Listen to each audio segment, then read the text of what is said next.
Le ministre Sadio Camara ne décrit pas par hasard le matériel qui a été choisi. Cette description, j'espère que vous savez pourquoi elle est faite. D'abord, avant la description, il précise que le matériel n'a pas été commandé, il n'a pas été mendié, mais il a été acheté par le Mali. Pourquoi dit-il cela? Mais parce que pendant longtemps, on a voulu présenter le Mali comme un pays pauvre. Le Mali n'est pas un pays pauvre. Le Mali est comme l'essentiel des pays africains anciennement colonisés et néocolonisés. Le Mali est un pays appauvri. Ce n'est pas la même chose. On a grugé, pillé le Mali depuis des siècles. Mais le Mali est un pays très riche. Autrement dit, en fait, le Mali est capable de payer. Le Mali paye. Et pour payer, il n'a pas besoin de la BCEAO. Pour payer, il n'a pas besoin de la Banque de France. Pour payer, le Mali n'a pas besoin du FMI et de la Banque mondiale. Le Mali a besoin du Mali. Le Mali paye. C'est ça l'enseignement qu'il y a dedans. Quand tu veux te défendre, il faut apprendre à payer par toi-même. Quand tu veux te défendre, il faut apprendre à développer une autonomie de financement. En tant que pays, en tant que peuple. Cela étant dit, alors que le Mali est capable de payer, encore faudrait-il qu'il ait des partenaires qui lui vendent des armes sérieuses et qui lui vendent vraiment les armes dont il a besoin. Car en fait, le Mali a eu affaire depuis plusieurs décennies à des partenaires qui n'étaient pas fiables, qui n'étaient pas sincères, des hypocrites, des menteurs. Des partenaires qui ne voulaient pas vendre des armes efficaces au Mali et même qui confisquaient les armes maliennes. Qui n'est pas au courant de plusieurs pays occidentaux qui ont bloqué les livraisons d'armes au Mali, allant même jusqu'à bloquer des avions de transport de matériel que le Mali avait pourtant payé. Les pays occidentaux.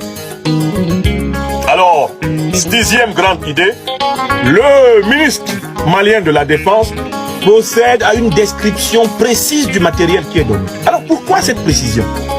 Il s'agit en réalité d'un message adressé à l'ennemi. C'est un message adressé aux terroristes, aux néocolonialistes et aux impérialistes pour leur dire, regardez ce que nous avons. C'est-à-dire, imaginez ce que nous allons faire. Il s'agit de montrer la polyvalence du matériel, l'efficacité du matériel, la quantité du matériel, la précision du matériel, la puissance du matériel. Et il s'agit de dire, attention, on n'a pas pris ce matériel par hasard, on a testé avant de prendre. C'est-à-dire que ce matériel-là que vous voyez, wallahi billahi talahi, ça ne va pas vous louper. Ça ne va pas vous louper. Le ministre Sadio Camara, en réalité, est dans un showroom. Le showroom, dans la terminologie du management commercial, c'est la présentation du matériel, la présentation de la marchandise et de sa puissance. Le showroom de Kati est fait pour parler aux terroristes sécessionnistes de l'Azawad. Il est fait pour parler aux néocolonialistes qui entourent comme des vautours le Mali.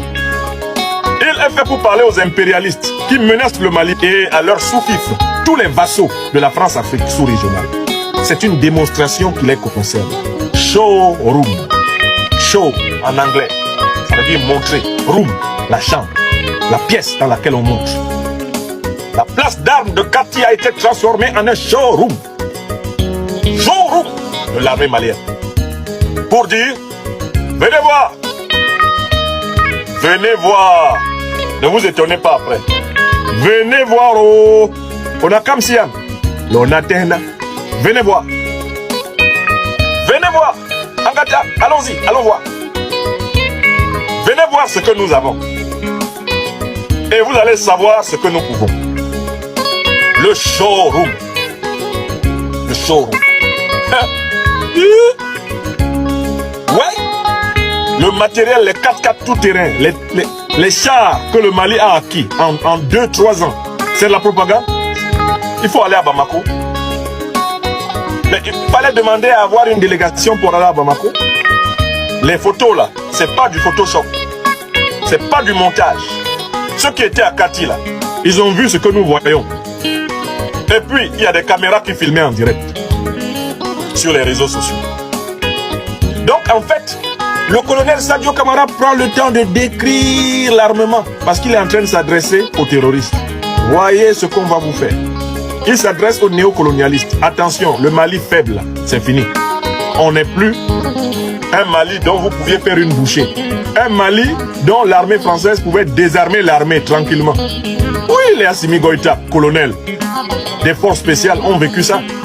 Ils veulent aller reconquérir Kidal. L'armée française les en empêche et les désarme. L'armée française arrache leurs armes. Le colonel Sadio Kamara, dans la démonstration sur la place de Kati, veut dire qu'il n'y a plus une armée qui peut venir nous arracher nos armes. Et il y a un mot qui revient dans la bouche du colonel Sadio Kamara, c'est l'autonomisation. Du grec auto, qui veut dire soi-même. L'armée malienne ne combat pas les terroristes derrière l'armée russe. Non, elle combat elle-même les terroristes.